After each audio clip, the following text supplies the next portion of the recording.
Hey guys, I want to take a moment and explain to you the success we're having with running 3 vacuums daisy chained together in one setup, and that's the big explanation as to why we're able to pull out so much insulation so quickly in these attics. It goes really quick when you got all that suction power. So we set up 3 of these vacuums. They're all 3. You've seen my videos, seen my pictures. They're all 3 hooked together. And then on a 6-inch hose, we run that 6-inch hose a minimum of 100 feet. Sometimes it's longer than that. But then in the attic, we reduce it down to a 4-inch whip. So a 4-inch diameter hose is just easier to fit in your hand and work in an attic than a 6. A 6 is killer. It's impossible.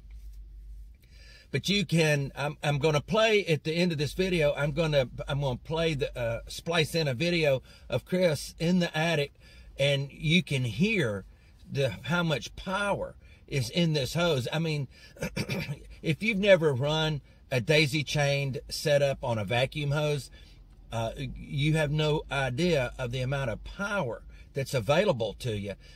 You don't ever see us in our videos having to scoop the insulation over to the mouth of the hose. Nothing like that. You get this hose with the end of this hose within about a foot of anything, and it sucks it in. And that's how Chris is always moving, always hustling. Chris is generally the vacuum guy. Bo is generally the guy on the blowing hose. So that's our setup, you know, at Bird Family Insulation with this crew that I'm always filming. So let me hop off here and you listen to these vacuums. Let me splice that in.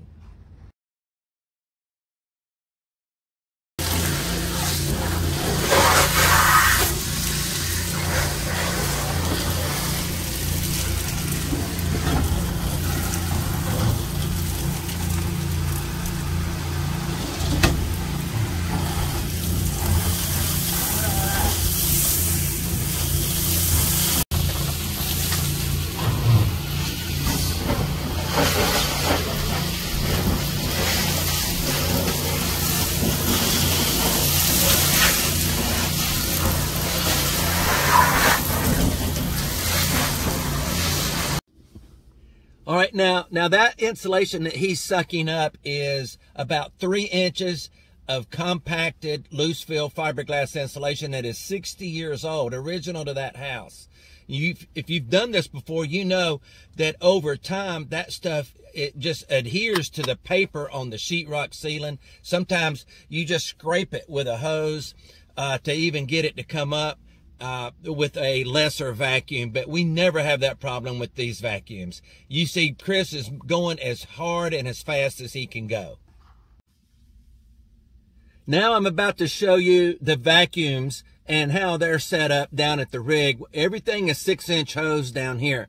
Now we've bought some accessories from Barry Penley, and but we're in our busy season and we never start experimenting with our equipment during the busy season. So it's just we're going to have to manage through with these particular machines the way they're set up right now through the end of the summer season, and then this fall we'll probably attach that new Saver box cover on the lead machine, and we'll make a video whenever we do that. But I've bought all that. We've got it. It's all in our shop.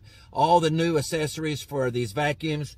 But this is how we've been doing it now for 10 years with 4 vacuums. We have 3 that we use almost on a daily basis, and the 4th is always a backup machine ready to go if one of these other 3 goes down. Just the other day, we had one machine that went down on us, and they finished the attic with the 2 machines, and then the very next day, we had the backup machine subbed in to the lineup, just like in basketball with the 6th man. So it's how it works, man. Your homeowners don't like to be reshuffled around with their schedules, and our crew doesn't like it. We like to have backups with everything, but I'll hush. Let me show you the setup down at the rig.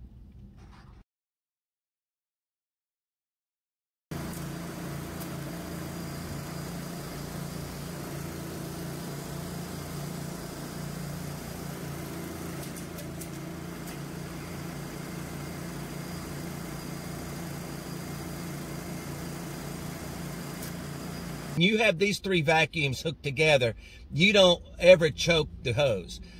In fact, Christopher, it just doesn't happen. Unless he sucks up a piece of wood, like a big rat trap, inadvertently, and it gets turned sideways in the hose, that's a problem. However, that's with any setup. I don't care what kind of vacuum you got. Fast as Chris can move through an attic safely, he can suck out anything that we find in these attics and get them clean. That's it. I'm done talking. Thanks for watching. God bless you today. Bye-bye.